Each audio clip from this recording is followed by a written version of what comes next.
On m'avait prédit un grand avenir avec 2 bacs en poche, mais la réalité m'a bien amené ailleurs et vous ne devinerez jamais où. Voici mon histoire, celle du pasteur LinkedIn. Petit disclaimer, je n'ai pas l'intention de vous montrer à travers cette vidéo que l'école est inutile. Loin de là et loin de moi cette idée. Je suis plutôt là pour vous raconter mon histoire. Et je précise très bien mon histoire et cela n'engage que moi. L'objectif c'était de sauver des vies. Mais à travers ce que je vais vous dire, vous allez comprendre que les choses ne sont pas passées comme je le voulais. J'ai fait d'abord un bac C et vous allez vous demander mais pourquoi un bac C? C'est parce que j'étais tellement bon en maths que les professeurs ont décidé pour moi que je devais simplement me retrouver en C. Et moi aussi étant très jeune, je n'ai pas questionné ou je n'ai pas remis en cause leur choix. J'ai aimé, voilà, et je l'ai fait. Parce que comme ça, je me retrouve à avoir un bac C en poche avec l'intention de faire la médecine. Parce que comme je vous l'ai dit tantôt, je voulais sauver des vies. Mais voilà, je n'avais pas la bonne moyenne, la moyenne qu'il me fallait pour intégrer l'école de médecine. Malgré que en cette année-là, ils ont ramené la moyenne de base à 12, je n'ai pas pu réunir les 12. Et c'est comme ça, je devais normalement me retrouver finalement avec un bac C à faire la MP. Mais j'ai dit non, je veux pas MP parce que le destin était déjà tout tracé. C'est que si tu finis de faire la MP, il fallait devenir enseignant. Et vous savez, enseigner aujourd'hui, ce que ça rapporte. Je n'avais pas du tout envie de faire ça. Alors, qu'est-ce que je fais? Par le truchement d'un ami, j'entends parler d'une bourse de solidarité lancée par un politicien, etc.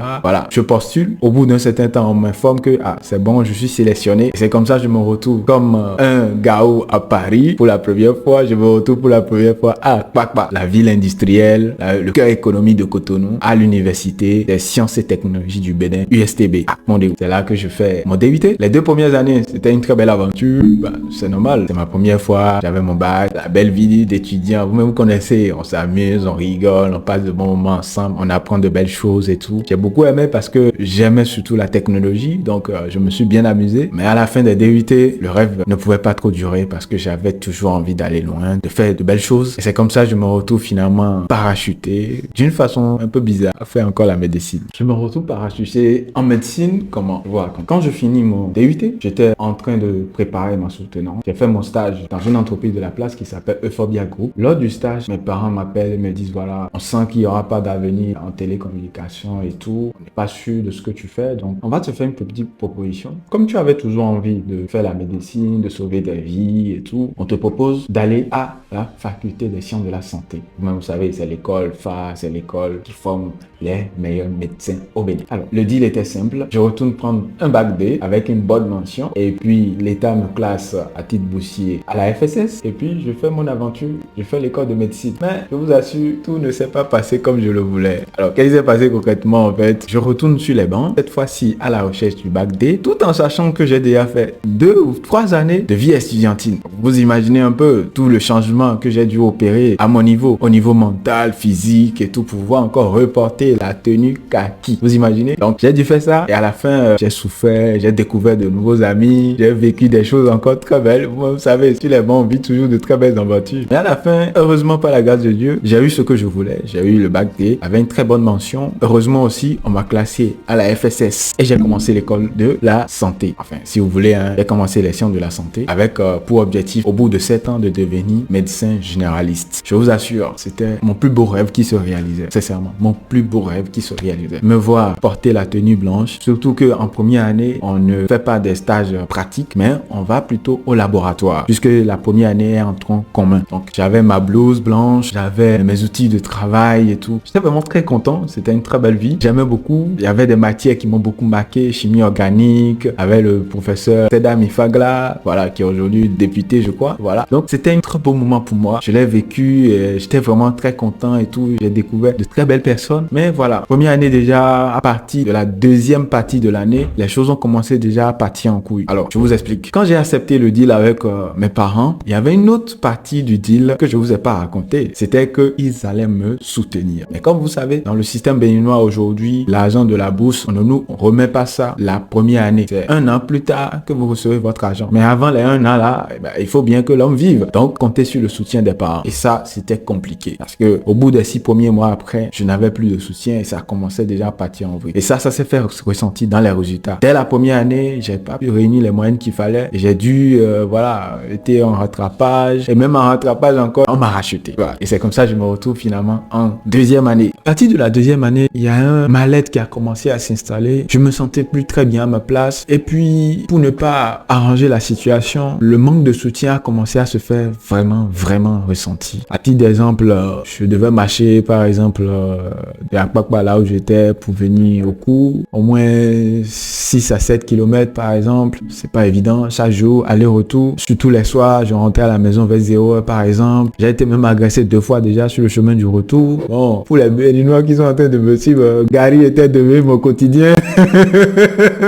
Vous imaginez, être dans une école où tu côtoies les enfants de ministres et tu mettais ton Gary là dans des bouteilles de Yuki là, avec du sucre mélangé, avec du koukouli mélangé. C'est ça que tu étais obligé de te cacher dans les escaliers de Isba, pour ceux qui connaissent la FSS, hein, de Isba, et tu prenais à côté d'un enfant de ministre. Vous imaginez tout le choc que ça peut faire. Et j'ai vécu tout ça là pendant un moment. Plus je faisais l'effort de tenir le coup, plus j'avançais, plus ça devenait difficile. Plus j'avais l'impression vraiment de ne pas être à ma place. Sincèrement, à un moment donné, j'ai commencé à réfléchir, j'ai commencé à me poser des questions et mon âge aussi commençait à me faire beaucoup réfléchir par rapport à toutes ces situations-là. Il faut pas oublier, cette partie-là devenait difficile, certes pour moi, mais je n'étais pas censé, dans le deal avec les parents, m'occuper de cet aspect-là. Ce qui m'a amené aussi à faire des choses et tout. Voilà, je passais de la peinture, je faisais des petits visuels que je vendais histoire de gagner un peu d'argent. Mais voilà, comme ça devenait très difficile aussi pour mes parents, je voulais pas être un poids pour eux. Tous ces éléments-là m'ont amené à réfléchir, à me poser des questions, à me demander, mais quelle est cette chose-là que je peux faire dans ma vie sans que je n'ai besoin de quelqu'un? Quelle est cette chose-là que je peux faire et avancer à partir de toutes les connaissances que j'ai pu accumuler jusqu'aujourd'hui et avancer dans ma vie sans que je ne sois un poids pour les autres? Et c'est tous ces questionnements-là qui m'ont amené à faire finalement un choix qui m'a conduit dans cette nouvelle vie dans laquelle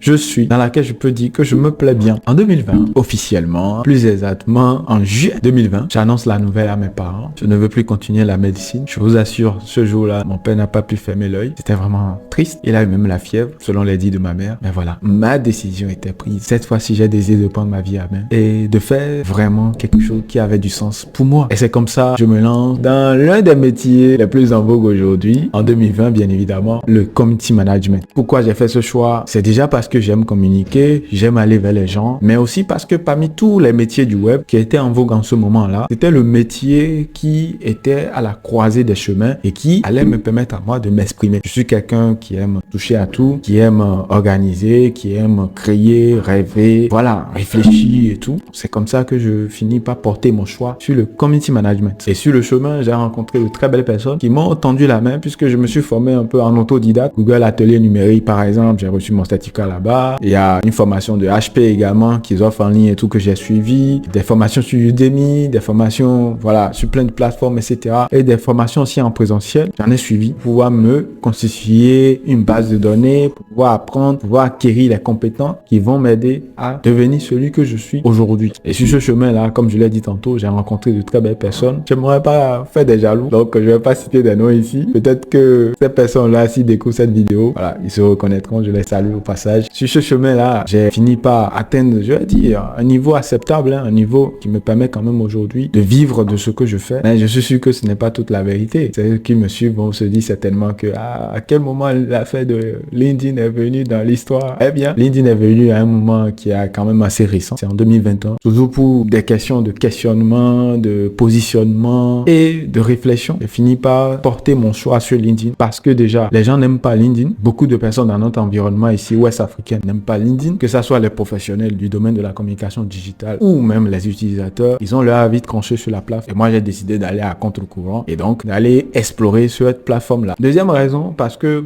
c'est une raison bête quand même, mais qui a du sens pour moi. J'aime la couleur bleue. Voilà. Et comme LinkedIn est bleu, donc je me suis lancé sur cette plateforme-là. Et c'est comme ça, de fil en aiguille, après des apprentissages, après des essais, des erreurs et tout, j'ai décidé de me spécialiser sur cette plateforme et d'être aujourd'hui celui que vous connaissez sous le nom de le CM de LinkedIn ou le pasteur LinkedIn. Vous devez sûrement vous poser cette question. Pourquoi alors le CM de LinkedIn ou le pasteur de LinkedIn se lance sur YouTube? C'est vrai, j'avais déjà créé cette chaîne il y a bien longtemps. Je me suis amusé, j'ai fait des tests, je me suis bien baladé sur la plateforme. Mais aujourd'hui, j'ai décidé de prendre les choses un peu plus en main et plus sérieusement parce que je trouve que c'est l'une des meilleures plateformes sur laquelle je peux continuer à jouer mon rôle d'évangéliste par rapport à LinkedIn et vous montrer que vous avez eu tort, qu'il y a de très belles opportunités à découvrir sur LinkedIn, que tout ce que vous avez eu comme idée, en fait, elles sont fausses. Et par quelle façon puis-je y arriver pour vous le démontrer à travers le format vidéo. Et c'est pour ça que j'ai décidé de lancer de façon officielle cette chaîne YouTube sur laquelle vous découvrirez du contenu à propos de LinkedIn. On parlera de mindset, on parlera de marketing et on parlera également de l'histoire. L'histoire des hommes et femmes qui arrivent à transformer leur business, qui arrivent à réussir à imposer leur business sur LinkedIn ou grâce à LinkedIn. Je vais vous émouvoir ici sur ma chaîne YouTube. Je suis le pasteur LinkedIn, ou du moins je suis le CM de LinkedIn. Je suis Maurice Notonji, je suis LinkedIn Community Manager. J'aide les entrepreneurs à augmenter leur visibilité ou à transformer LinkedIn en une source de revenus grâce à la création de contenu. Pour tous ceux qui ont suivi cette vidéo jusqu'à ce moment, à cet instant précis, il est important pour moi de vous clarifier cet élément. Je n'ai pas fait cette vidéo pour vous raconter simplement mon histoire, pour vous montrer que l'école est inutile. Loin de moi cette idée, mais je l'ai fait dans un but très bien précis. Vous faire comprendre quelque chose. Vous aurez des rêves, vous aurez des envies, vous aurez des désirs, mais la vie a toujours un plan pour nous. Ce plan-là peut ne pas correspondre à nos rêves. Si ces plans correspondent au plan de la vie, c'est bien, tant mieux. Mais si cela n'y est pas, ne vous offusquez pas, ne vous en voulez pas. Soyez ouverts au changement et puis allez de l'avant. Qui vous dit que ce nouveau chemin que vous allez emprunter ne serait pas beau? Personne. Donc prenez soin de vous. À la prochaine.